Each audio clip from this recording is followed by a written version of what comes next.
Hi everyone, welcome back to my channel. तो आज हम लोगों को नेक्स्ट चैप्टर स्टार्ट करना है जिसका नाम है डबल एंट्री सिस्टम। तो ये डबल एंट्री सिस्टम एक थ्योरी चैप्टर है, ठीक है, हमारी 11th क्लास का ही है, ठीक है।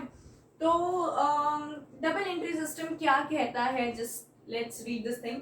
According to this system, every business transaction affects at least two accounts in opposite direction. मतलब कि याद करो जब हमने अकाउंटिंग इक्वेशन किया था, ठीक है, those who are new to this video please, मैंने अकाउंटिंग इक्वेशन में थोड़ा बहुत समझाया था, ठीक है, कि हम लोग अकाउंटिंग इक्वेशन के अंदर भी जब ट्रांजैक्शंस को सॉल्व करते हैं ना, उसका ड्यूल इफेक्ट होता है, डबल एंट्री करनी होती है। वो दो जगह क्यों करते हैं आज हम वो पढ़ेंगे। That is that system. According to the system, इस सिस्टम के तहत ही हम लोग वो ड्यूल चीजों को, मतलब दो जगह हम इफेक्ट दिखाते थे। अब समझते हैं कैसे। कि फॉर एग्जाम्पल एक बिजनेस ट्रांजैक्शन है this, if furniture is purchased in business for cash. ये एक मेरी बिजनेस ट्रांजैक्शन है, ठीक है, इसका डबल इफेक्ट होना बहुत जरूरी है। यही चीज डबल एंट्री सिस्टम कहती है। क्या कहती है कि according to the system every business transaction, so it is a business transaction, affects at least two accounts in opposite direction. So they are two accounts. Furniture एक पहला अकाउंट हो गया और कैश एक दूसरा अकाउंट हो गया। अब देखो इसको समझते हैं कि फर्नीचर हमारी कंपनी में क्या आ रहा है ना, है ना, फर्नीचर आ रहा है और कैश क्या होगा, वो जा रहा है। तो हमारे दो अकाउंट्स हैं वो इफेक्ट हुए हैं। एक हुआ है फर्नीचर अकाउंट और दूसरा हुआ है cash account. I hope you understood this thing, ठीक है। और अगर इस एग्जाम्पल से भी समझ नहीं आया, एक और एग्जाम्पल है मेरे पास जो कह रहा है कि let us suppose if the stock is sold for cash, ठीक है, मेरी कंपनी का जो स्टॉक है वो कैश में मैंने बेच दिया है, तो कैश आए तो एक ये इफेक्ट हुआ, और इसका दूसरा इफेक्ट होना बहुत जरूरी है क्योंकि the double entry system says that every business transaction should affect at least two accounts in opposite direction. In opposite direction का मतलब क्या होता है कि एक इंक्रीज कर रहा हो और दूसरा डिक्रीज कर रहा हो, ठीक है। ऐसी इस वाली ट्रांजैक्शन में देखो, if stock is sold for cash, तो स्टॉक जो है, stock is sold for cash, इसका मतलब है स्टॉक जो है वो जा रहा है और कैश जो है वो आ रहा है। And you can see that both the accounts are affected. So I hope double entry system की डेफिनेशन समझ में आ जाती है। इसको याद कर लेना, 1 मार्कर में ये चीज पूछ ली जाती है and you should know the concept. Okay, अब हमारे पास आते हैं features of double entry system. देखो हमने डबल एंट्री सिस्टम का मीनिंग कर लिया, लेकिन उसके फीचर्स यानी कैरेक्टरिस्टिक्स पढ़ने भी जरूरी होते हैं। सबसे पहला वही मीनिंग से ही फीचर डिराइव कर दिया गया कि every business transaction affects two accounts, ठीक है। ये सिंपल लाइक मीनिंग से ही फीचर बन गया, ये तो आपको मैंने भी पिछले समझा दिया है। सेकंड देखते हैं that recording is made according to specified rules. देखो हमने कहा था कि डबल एंट्री सिस्टम कहता है कि एक बिजनेस ट्रांजैक्शन के दो अकाउंट्स इफेक्ट होंगे, राइट। अब एक अकाउंट डेबिट होगा और दूसरा अकाउंट क्रेडिट होगा, बट आप इसका मतलब ये नहीं है कि आप कोई भी अकाउंट को डेबिट कर दोगे और कोई भी अकाउंट को क्रेडिट कर दोगे। एक स्पेसिफाइड रूल के अकॉर्डिंग अकाउंट्स को डेबिट क्रेडिट किया जाता है। So this is one of the characteristic of double entry system that recording has to be made according to the specified rules, ठीक है। ये हम आगे पढ़ेंगे कि कौन से वो रूल्स होते हैं, कैसे डबल एंट्री सिस्टम में अकाउंट्स को डेबिट क्रेडिट किया जाता है, डोंट वरी, बट अभी सिर्फ फीचर्स में आपको पता होना चाहिए। थर्ड कहता है preparation of a trial balance. देखो ट्रायल बैलेंस क्या होता है, ट्रायल बैलेंस में हम लोग ना सारे अकाउंट्स के डेबिट और सारे अकाउंट्स के क्रेडिट बैलेंस को सम करके इक्वल प्रूव करते हैं। अगर वो हमारा इक्वल नहीं प्रूव होता ना, तो मतलब हमने कुछ गलत किया है, और वहां पर ही हमें पता चल जाता है कि हमारी एरिथमेटिकल फॉल्ट हुआ है, मतलब we are not able to match a debit with a credit. तो इससे क्या मतलब पता चलता है कि पहली चीज तो वो double entry system helps in preparing this trial balance, and trial balance जो है वो हमें ये पता लगवाता है कि क्या हमारी एरिथमेटिकल एक्यूरेसी है through debit should be equal to be credit. So I hope ये समझ में आ गया। अब ये इक्वल तो तभी पता चलेगा ना जब आप अकाउंट्स को डेबिट क्रेडिट करोगे, right. Now the fourth one says recording of both the personal and the impersonal aspects. इस पॉइंट को समझाने के लिए मैं आपको एक चीज समझाना चाहती हूँ, तब जाके मैं ये पॉइंट आपको एक्सप्लेन करूंगी, ठीक है। ओके, अब हमारे पास आता है क्लासिफिकेशन ऑफ अकाउंट्स। मैंने आपको बताया था कि फोर्थ पॉइंट को एक्सप्लेन करने से पहले मैं आपको कुछ चीज एक्सप्लेन करना चाहती हूँ, वो ये है अकाउंट्स के एक्चुअली दो टाइप्स होते हैं, एक होता है पर्सनल अकाउंट और एक होता है इम्पर्सनल अकाउंट। ठीक है, अब पर्सनल अकाउंट वो अकाउंट होता है जो किसी इंडिविजुअल, फर्म, ऑर्गेनाइजेशन, इंस्टीट्यूशन, उसका अकाउंट होना, उसको हम पर्सनल अकाउंट में ट्रीट करते हैं। लेकिन इम्पर्सनल अकाउंट होते हैं वो account which are other than the organisation, firms के अदर दैन जो अकाउंट्स होते हैं वो सारे इम्पर्सनल अकाउंट में आते हैं। ठीक है, अब आगे इम्पर्सनल अकाउंट की दो में बाइफिकेशन की जाती है, एक होता है रियल अकाउंट और दूसरा होता है नॉमिनल अकाउंट।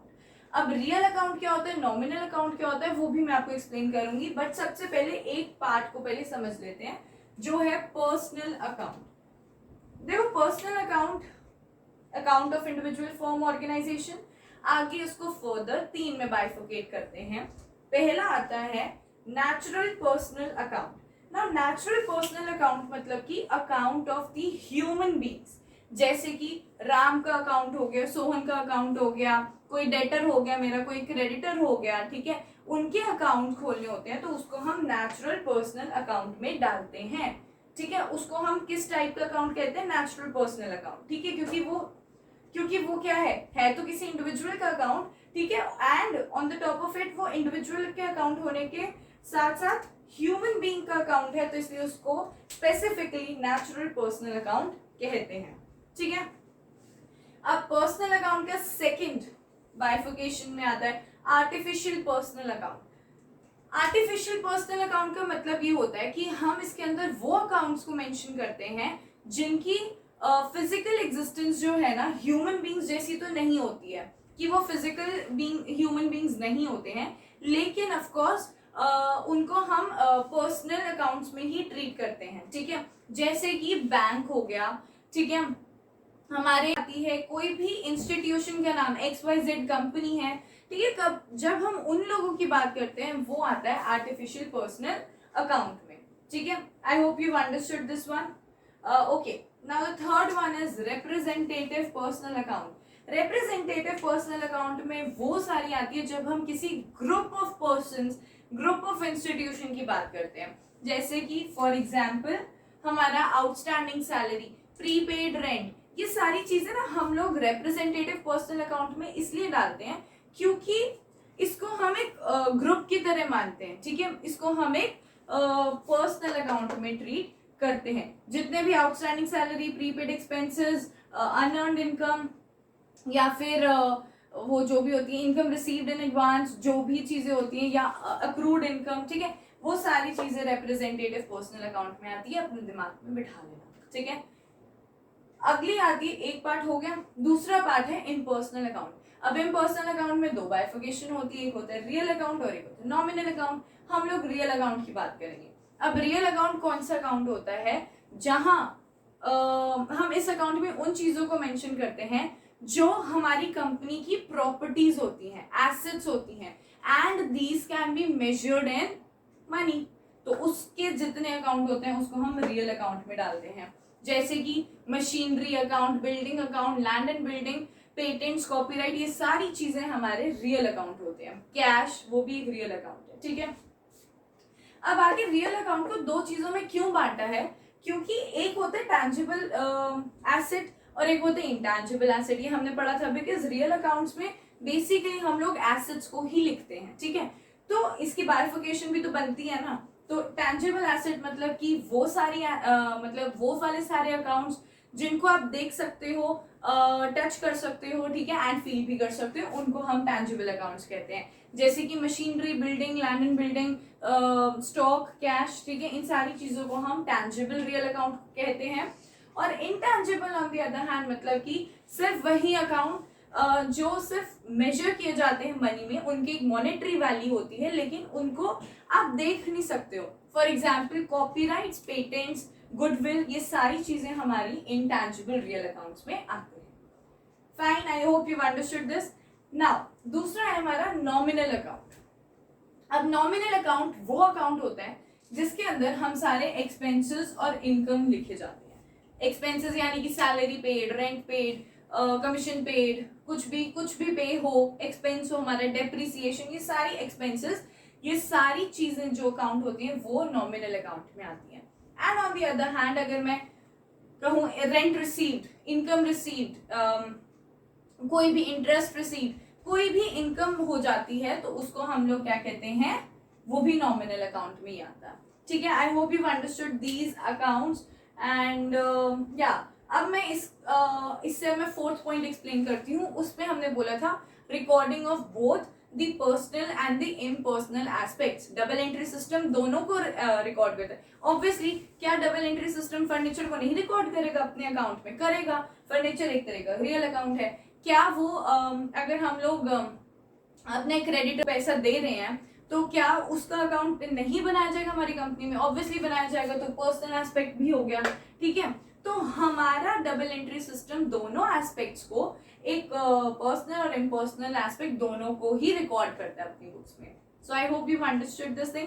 तो आज हम लोगों को सिर्फ इतना करना था, ठीक है, एंड आई होप आपको समझ में आया। नेक्स्ट लेसन में हम लोग डबल एंट्री सिस्टम को ही कंटिन्यू करेंगे। ठीक है, so till then take care, bye bye. And अगर आपको पसंद आया तो प्लीज लाइक कर देना, शेयर कर देना और सब्सक्राइब भी कर देना।